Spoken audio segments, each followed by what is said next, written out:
Magandang umaga.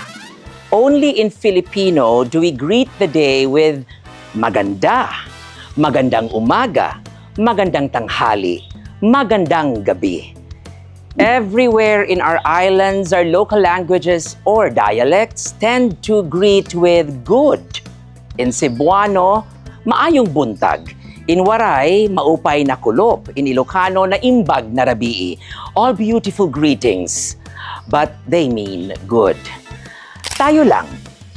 In Filipino, we choose beautiful because we are a people who look for beauty in the middle of struggle, who see beauty in the simplest things, who believe beauty is as essential as bread, rice, or water. So when we say maganda, it's not just a greeting. It's a promise that today will be beautiful because we said so. Another day, another Regal POV.